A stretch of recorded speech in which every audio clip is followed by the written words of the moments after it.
So this week we'll cover another topic, models of computation. So we'll cover it in 2 bits. So the first bit we'll cover it today, then the second bit we'll cover it on Thursday. So for this week, we won't have a case study. I think we'll do one next week. Today's class is going to be a little bit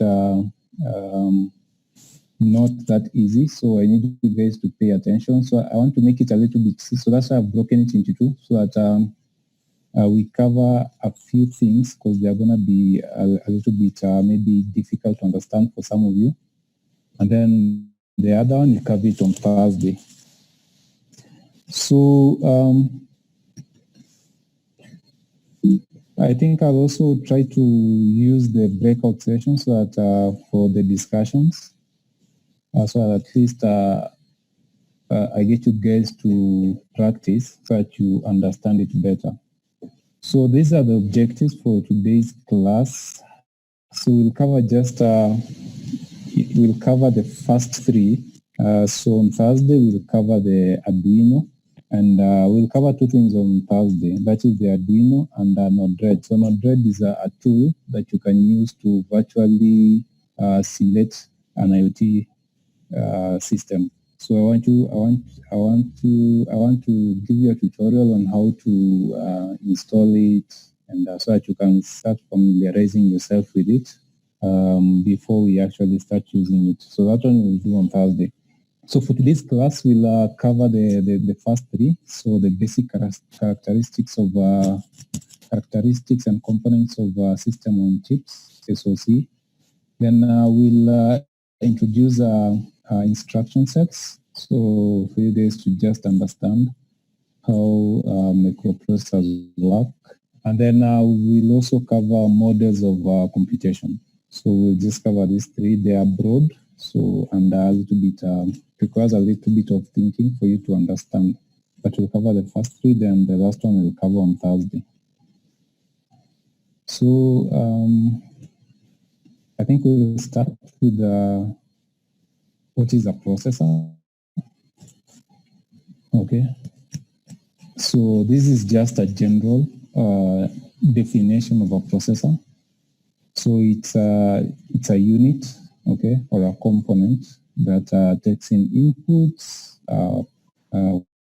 works on the input, and then produces an output. Okay, so for you guys, you'll be designing embedded systems or IoT systems. You need to understand the different types of processors and which one are most suited for which application. And you need to just know the right processor for the right application. So that's why you need to understand this topic, or you need to understand it well for you to know how to pick your processors right. Okay, so I'm sure you've come across this. So this is the architecture, nothing new. So it has the 3 parts, the ALU, the control unit, and the memory unit. So the control unit, it controls operations and communication between the ALU and the memory unit. Then you have the memory unit, which stores data or instructions. Then you have the ALU, arithmetic and logic unit, which does the arithmetic operations and any other complex operation. So the control unit will get the input, send it to the memory or the ALU for processing. Then once it gets the output, it sends it to the output unit. It could be a mouse, monitor, whatever it is, actuator, whatever it is you're using as the output. Okay? So this is the processor architecture, nothing new, so it's just the same. So I just put it here so that at least you familiarize yourself with it. Then we can classify processors into 2 main groups. So purpose. So last week we were talking of different types of systems. We talked of the general purpose system. We talked of the general computing system and the embedded computing system. And so here also we are talking of classifying processors. So a processor can be used, so the purpose of its use. So if it's a general purpose, then it's a general purpose processor. If it's for a specific application, then it's an application-specific processor. So as you can guess, again, general purpose can be used to achieve so many tasks, okay? And the specific can only be used to achieve a specific task that it's designed to achieve. Then you can also classify them according to size. So the small processors, then the medium, and then the large and the very large. So the more the gates or the more the transistors it has, the more capable it is. So for example, the VLSI can perform much faster than the small scale processor. Okay. So these are different types of processors. We have microprocessors, microcontrollers, digital signal processors, media processors, and many others. But our focus in this unit will be just two. So we want to look at the microprocessor and the microcontroller. So that is our focus. We won't focus on any other processor. We want to just focus on these two. What is a microprocessor and what is a microcontroller? So for this topic, if you forget anything, please, by the end of this class, make sure you are able to differentiate a microprocessor from a microcontroller. So try to pay attention, close attention when you come to differentiating them, so that at least you know the difference between a microprocessor and a microcontroller. Okay. So we'll start with a microprocessor. So what is a microprocessor? Okay, so this is a definition. So it's a very large scale integration programmable chip that contains a CPU. Okay, so it has three basic characteristics. So there's the instruction set, there's the bandwidth, and there's the clock speed. Pay close attention to these three things because we are going to have questions around these three. So the instruction set, this is just the set of instructions. So this defines the language that the microprocessor uses. So different processors might use different languages. So the instruction set, so it's just like maybe in a layman's language, maybe if you have maybe a program that only runs on Java, so its instruction set for that program will be Java.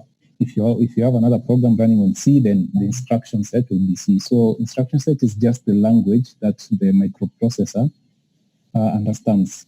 Okay, so in a layman's language, that is what an instruction set is. Then the bandwidth. So bandwidth is the number of bits that can be processed in a single instruction. Okay, so if you have, for example, a 16-bit processor, it means it can process 16 bits of. So if instruction is 32 bits, it means it can't process that at once. It has to break it into two. Hope it's making sense, yeah? So the size of the instruction, so what is the length or the size of the instruction that CPU can process in one go? So a 32-bit processor can process 32 bits of instructions in one go. A 64-bit processor can process 64 bits of instruction in one go. So that is bandwidth. Then there is clock speed. So this is the number of instructions the processor can execute per second. Okay, so don't confuse bandwidth and clock speed. So bandwidth is the size of the instructions, then clock speed is how many instructions the processor can execute per second. So for example, 1 hertz, so hertz, for example, I don't know if I can need something to write.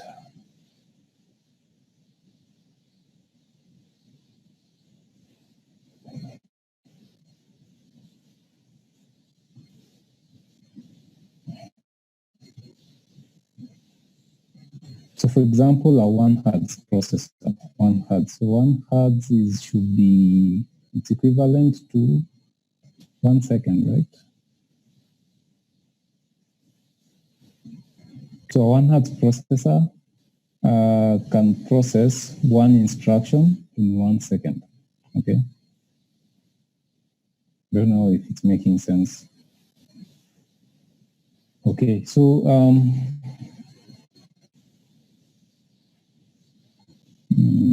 back to this one. So don't confuse clock speed and bandwidth. So clock speed is how many instructions can the processor execute per second. So if it's megahertz, you have to. So for example, a 1 megahertz microprocessor, it means it can process 1 over the speed. Anyway, there'll be an example. We'll see how it works. Okay. So don't confuse the two. So there's the instruction. Here we'll just classify the instruction set. Later in the slides, we'll go deeper into describing how an instruction set looks like. So there are two main instruction sets. So there's the RISC and the CISC. Okay, reduced instruction set computer and complex instruction set computer. So today's class, if I can just reiterate again, we'll focus more on differentiating a microprocessor from a microcontroller, and number two, differentiating RISC from CISC. You realize that most of the things that I'll discuss will either be on differentiating a microprocessor and a microcontroller, or will either be on differentiating RISC from CISC. So pay close attention to these two things. Okay. So what is so just before we discuss what the two, because they'll be based on these three factors. So what makes a processor fast? So that is in general the time taken for a processor to complete a program.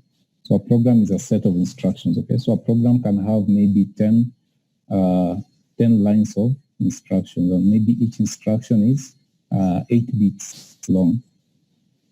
Hope I'm not losing any of you.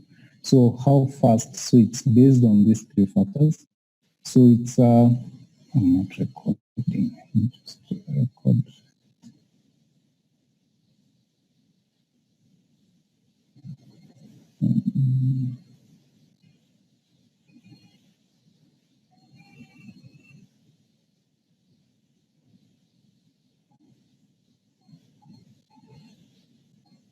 Okay, I needed to record.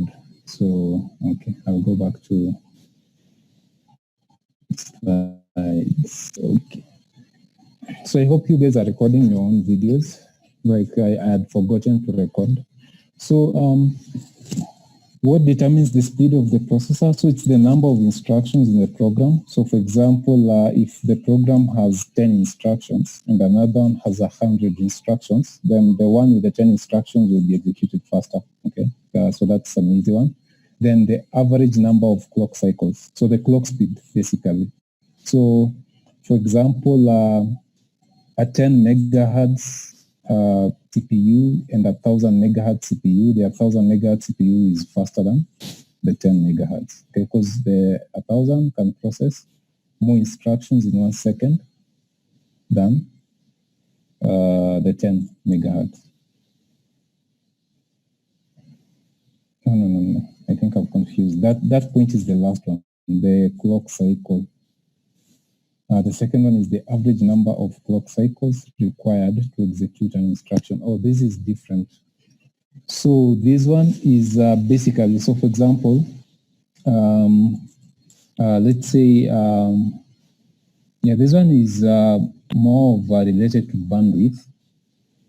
Okay, so for example, an 8-bit processor, if you have an instruction that is maybe 16-bit, then an 8-bit processor will require 2 cycles to execute that instruction. But a 16-bit processor will just require 1 cycle to execute it, okay? But that is how to explain it. So when you come to risk and CISC, you'll see that the second point is what majorly differentiates the two. So I want you to pay close attention to what is risk and what is CISC, and then you'll see that this second point, the average number of clock cycles required to execute an instruction, is what basically differentiates the two of them. Okay. So let's start with risk. So risk is a CPU strategy. So it just wants to reduce the number of instructions that the CPU can execute, make the CPU do as little as possible for every cycle until the program is done. Okay. So simple instructions. Okay. So it just tries to minimize the number of clock cycles required to execute an instruction. Okay.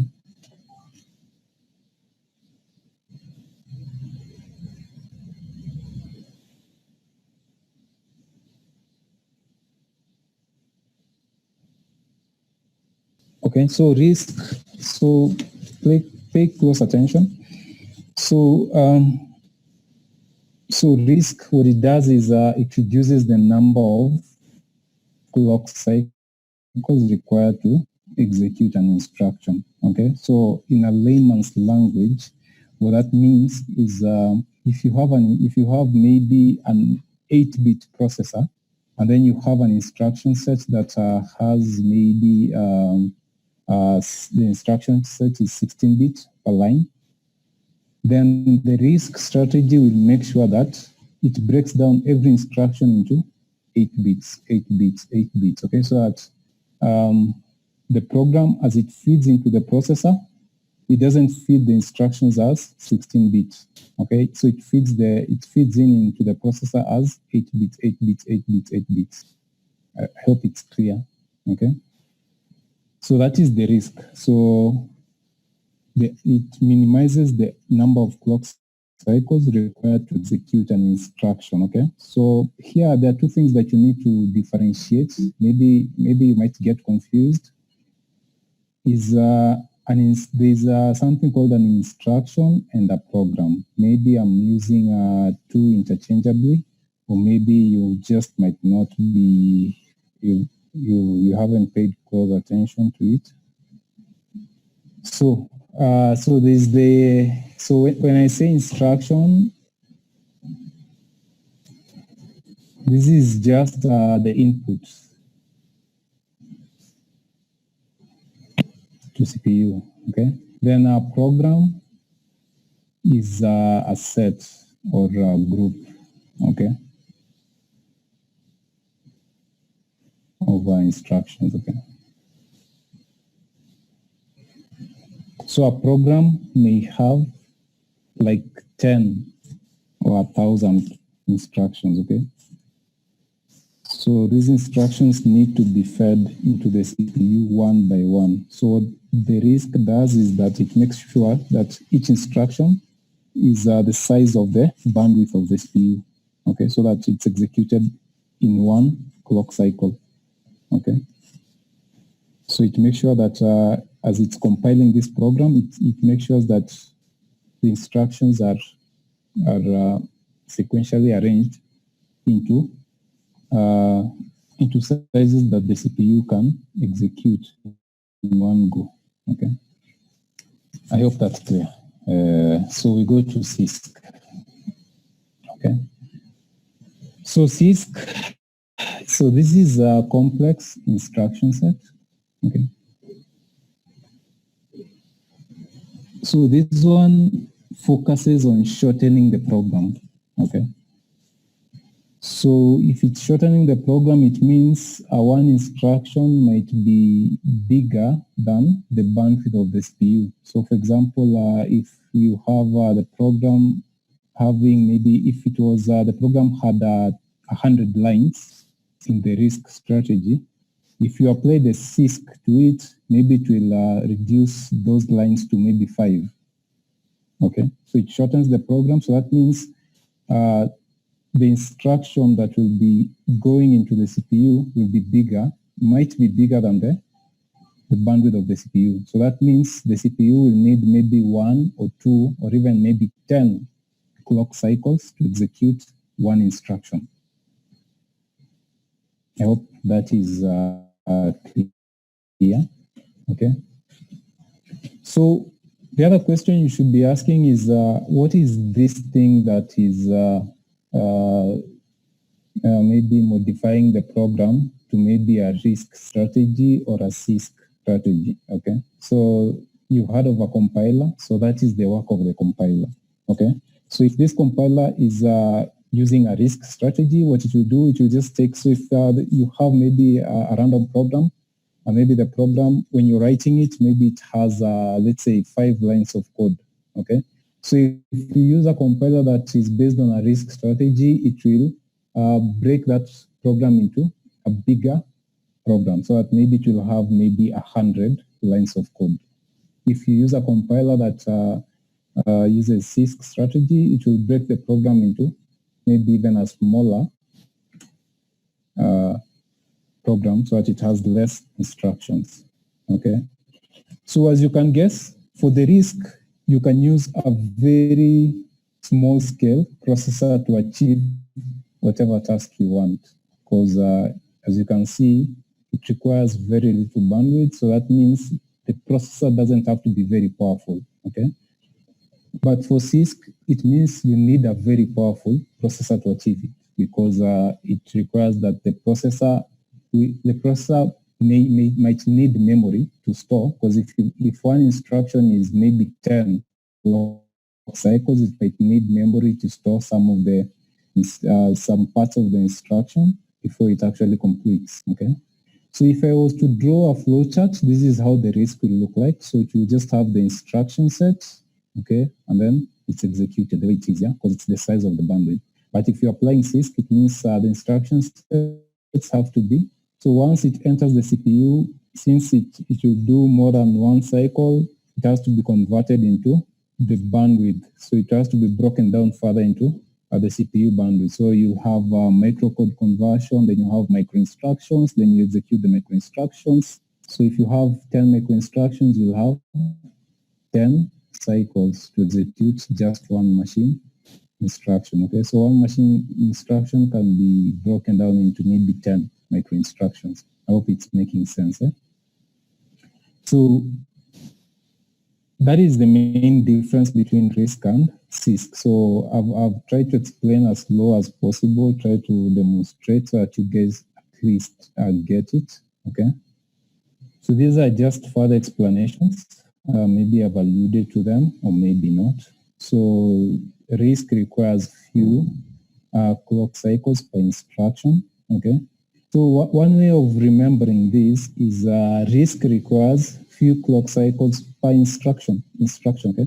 Then CISC requires a few clock cycles per program. Okay. So program is the bigger. Okay. Okay. So, but due to the large, so that means if you are employing RISC, you need a complex compiler but a simple processor. So that is the trade-in, okay? You employ the RISC strategy, you have a very powerful compiler, but a very simple processor. Because now the compiler will have to do a lot of the breaking down of the instruction to what is manageable for the processor. Now you employ a CISC, it means the trade-off will be you have a very powerful processor, but a very simple compiler, okay? Because the compiler doesn't have to do much because the micro instructions will be done at the CPU level, okay?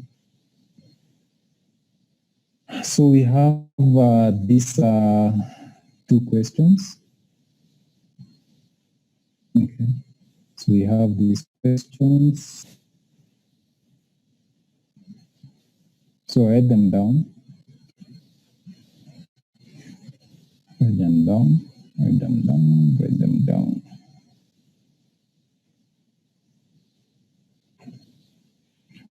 So what I think I'll do is I'll just create a breakout session here so that you guys try to, I'll give you 15 minutes to discuss the answers, and then we'll discuss it together. I see if you guys have understood anything.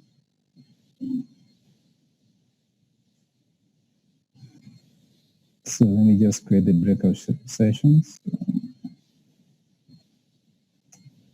Where is it? Breakout rooms. So there's, I want it to be automatic.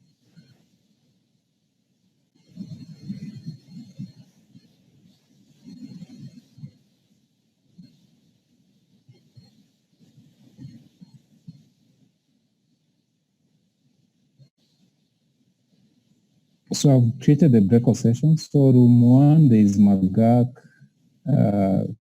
Caesar, Dennis, Joanne, Lewis. So just look at your group, take a few minutes, discuss this. I'll give you 15 minutes, and then we'll discuss it in class. So your time is up. So let's continue with this.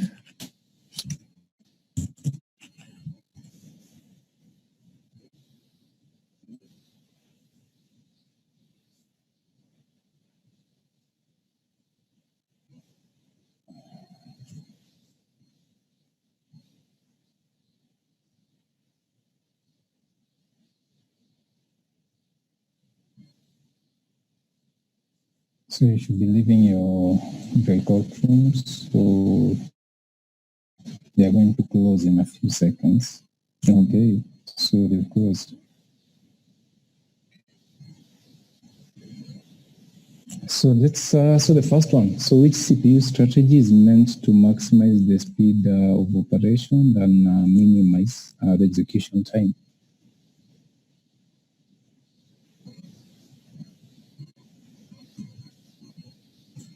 So anyone who will volunteer?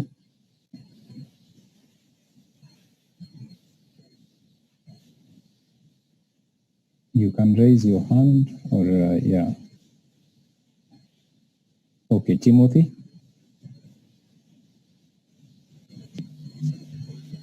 It is risk. It is risk. Why risk? Because there's no need to compile the instruction sets. They just get processed at the processor. Okay. Something like that. I'm not really sure. Okay. Okay, that's good. Anyone else? Any group that chose CISC?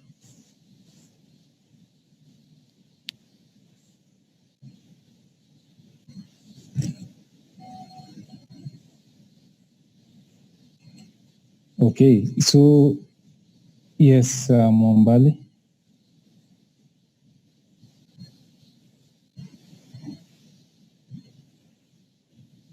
Okay, so I think the answer is CISC. I don't know if there is any group that chose CISC. The answer is CISC. Okay. Yes, Yasin. Okay, we chose CISC because if a program has very many instructions, CISC would reduce the number of instructions to execute that program. Hence, it would maximize on the speed. Yeah, because I want you guys to remember that breaking down the instruction sets into smaller bits does not increase execution time. Okay, so if a program, let's say, has originally has maybe 10 lines of code, then you break it down into 20 or 50, that doesn't reduce the execution time. But on the contrary, if you reduce it to maybe 5, it will reduce. But again, you can come up with arguments that what if the CPU is faster? Then yeah, that's a valid argument. But mostly CISC processors are more powerful than RISC. So still the argument will be in the favor of CISC. Okay. The second one, to minimize the development cost and sale price. Anyone?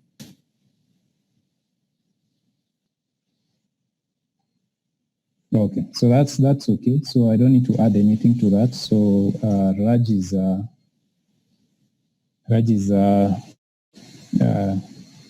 what Raj has said is correct. Yeah? Then the second one is which processor will you use to perform, will have a built-in ability to calculate the square root instead of having the compiler write long machine instructions. I think that question is leading, but anyway, yes, Waweru?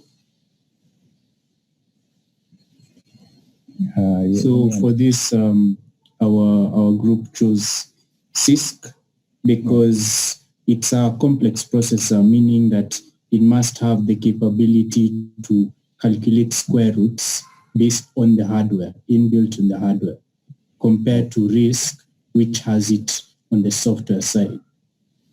So it, for RISC, it would have to come up with long machine instructions to calculate the square root instead of RISC, which has it inbuilt. Okay. I don't need to add anything to what already was said, so that is correct. It's true. So Anthony is asking a question. Is the time needed to execute one instruction in CISC and RISC the same? That depends on the microprocessor you're using. Remember, we are dealing with two things here. Yeah? So you can have a microprocessor, maybe 16-bit processor, but the strategy you use, the microprocessor can use either. Okay, so it can choose to use RISC or CISC. Okay, so the time taken for one instruction depends on the processor. Okay, so if it's a 16-bit processor, then yeah, it depends on the processor. Yeah? So the strategy is what we are talking about in this exercise. Okay, so we continue. So the next thing we cover is the microcontroller. So we've been covering the microprocessor, now it's the microcontroller. So what is a microcontroller? So this is the formal definition of a microcontroller. So a device that controls the transfer of data from a computer to a peripheral device and vice versa. So that is a controller. Then a microcontroller is now a VLSI unit, a very large-scale integration unit that contains all the components comprising a controller. Okay, so what are these components? So a controller has a CPU, it has RAM, it has ROM, it has input-output ports, it has timers. Okay. Remember, for the microprocessor, it had only 3 parts, and those 3 parts were inside a CPU. So in short, what am I trying to say? A microprocessor only has CPUs, okay? A microcontroller has CPUs and peripheral devices, okay? So RAM, ROM, input-output ports, timers, okay? So if you compare a microcontroller and a microprocessor, so you'll have a microcontroller on the left, so a single chip, very large scale, okay? And inside there is a CPU, so CPU is CPU, memory, input outputs, and many other devices, okay? For a microprocessor, it's a large scale integration, can be very large scale also, but inside it's only CPUs, can be one, it can be many, okay? So what is the conclusion? Okay, so you need to differentiate between a general purpose computer and a microcontroller. Okay, so general purpose are designed to perform so many tasks. A microcontroller is designed to perform a specific task. Okay, so you'll see these by the time this week ends, or by the time this class ends, you'll be able to see some of the application areas of microcontrollers. Maybe some of you already know, or you have examples of microcontrollers, but if not, we'll cover it on Thursday. Okay, so Arduino is an example of a microcontroller. Let me just put it out there. Then a microprocessor, okay? So on its own, it's difficult for it to exist on its own. Yeah? So it has to be attached to a computer or something else. Yeah? But a microcontroller can exist on its own and perform a specific task. Yeah? Microprocessor, not really. Okay, it has to be either inside a computer or maybe a device. Okay, so that is the conclusions. Yeah, takeaways.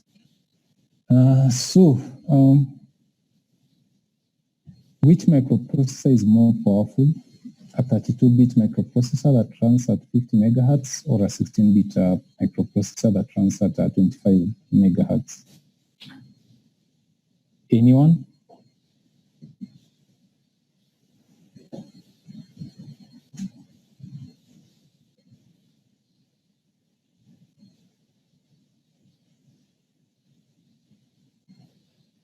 Yes, James? Anyone with an idea? Which one is faster? So this one goes back to the first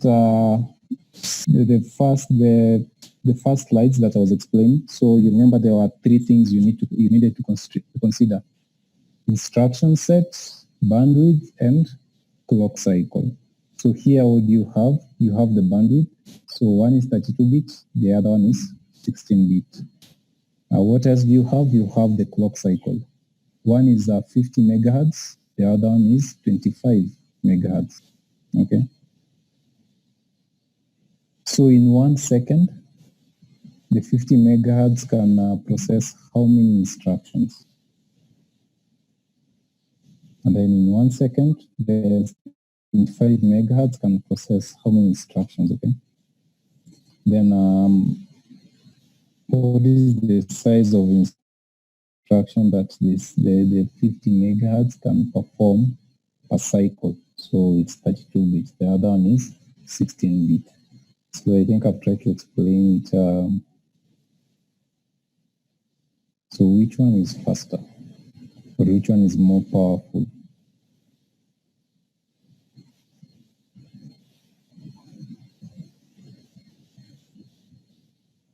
Yes, Stacy? I think the 32-bit microprocessor with the 50 megahertz is more powerful. Why is that? This is because, first of all, it's 32-bit, meaning that it has a higher bandwidth, which means that even for complex instructions that are larger, it doesn't have to break them down like the 16-bit microprocessor would.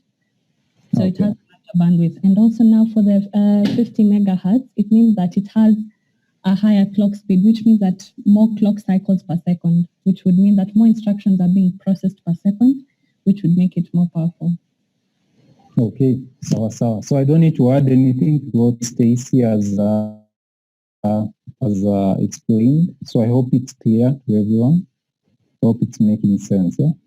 The second one is what is the difference between a microprocessor and a CPU?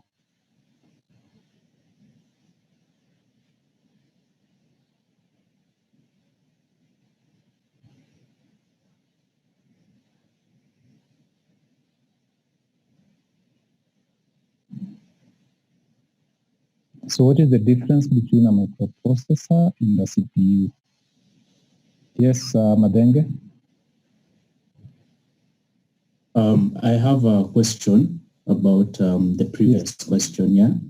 What if you had a 32-bit processor that runs at 25 megahertz and a 16-bit processor that runs at 50 megahertz? Yeah, they will be the same. They'll be the same, okay. Yes. So,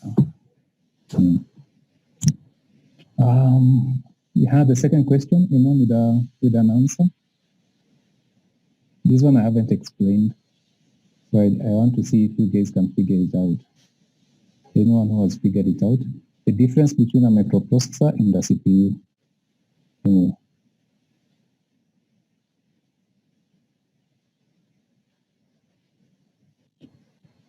Yes, Isaac? Okay. Okay, I think CPU is the part of a computer that actually executes instructions. Mhm. But now a microprocessor is now a single chip implementation of a CPU. Mhm. Yeah. Also, But ideally, I feel like it can be used synonymously. mhm. Yeah, Yes. yeah. People use it synonymously, but they are different. Mhm. So maybe if I can ask it more directly, which one is inside the other? A CPU, a microprocessor is a single chip implementation of a CPU. So it means that the inside the microprocessor there's a CPU. Yeah. So what I'm trying to ask, so the answer to this question will actually give you hints to the next two questions, okay? So a microprocessor has one or more CPUs, yeah?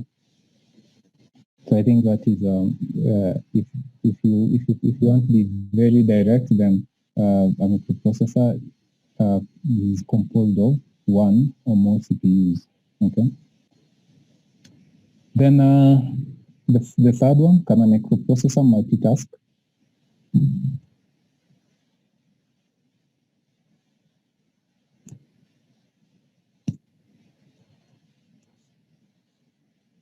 Anyone wants to try?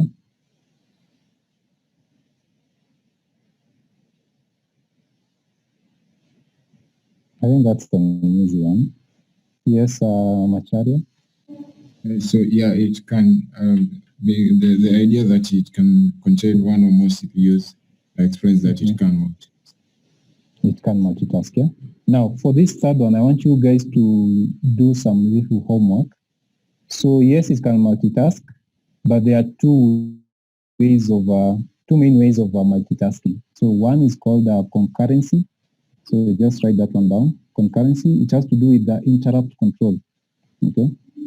Then the other one is parallel computing. Parallel computing. So during your free time, try to differentiate the two. So what is concurrency processing and what is parallel computing? Then lastly, a microcontroller cannot multitask. True or false?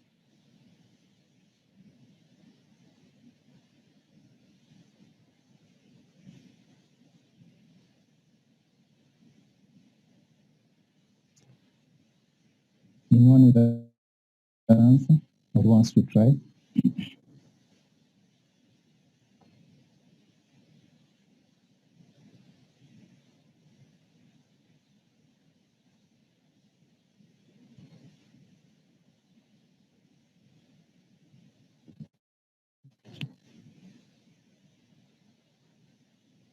Anyone?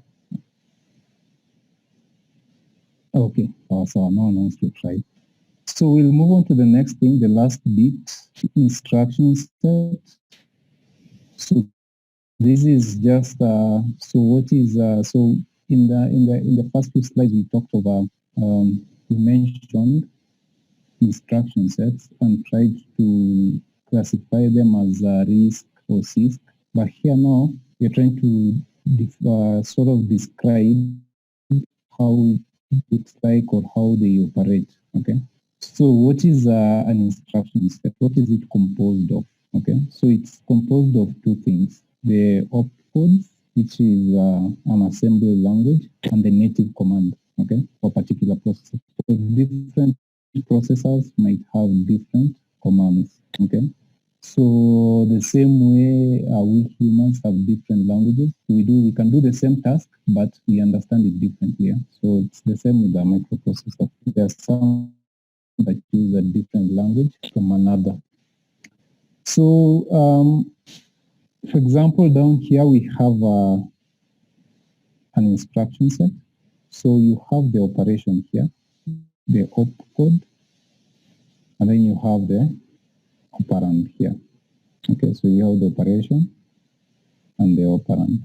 Okay, so to maybe describe it much faster, so you can have instruction sets that can perform three main tasks. So there is data transfer, there is a flow control, and there is arithmetic and logic. So for data transfer, for example, this is an example of an instruction set. So you have an opcode, then the operand. So for example, move dx, cx. So move is the opcode, then dx, cx is the operand. Yeah. So you're basically saying move the contents that are in register cx to dx. Okay. For example, move CL to 03H. So move this value here into this memory. So if this memory, so ideally, if this memory is a display, then the user will see 03. If it's the ALU, then the ALU will get a variable of 03. So it depends which location are you moving it to. So registers are meant for input, output, memory. Okay. So the output, for example, your video, it has a memory that once the control unit puts something there, then you'll be able to see it. I don't know whether it's making sense. Then you have flow control. So these ones are the ones you use when you're writing a program. So for example, for you, maybe you can just write an if else, but you don't know how it is decoded into a microprocessor language. So these are examples. There are many. Okay, so there's jump, branch. Branch is an if else, yeah. If then, repeat until is a while loop that is written down into the assembly language. Okay. Then the arithmetic.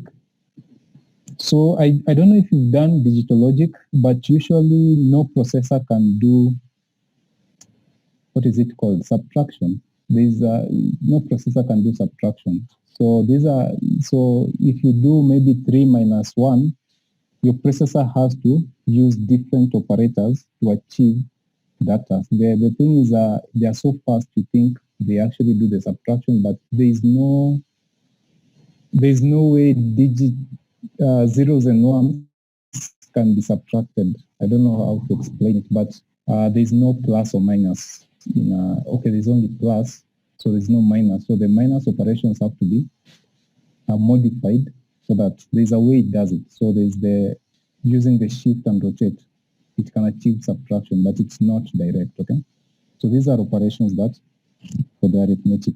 So all these, for example, I haven't just put them into the structure of opcode and operand, but all these have a structure of the opcode and operand.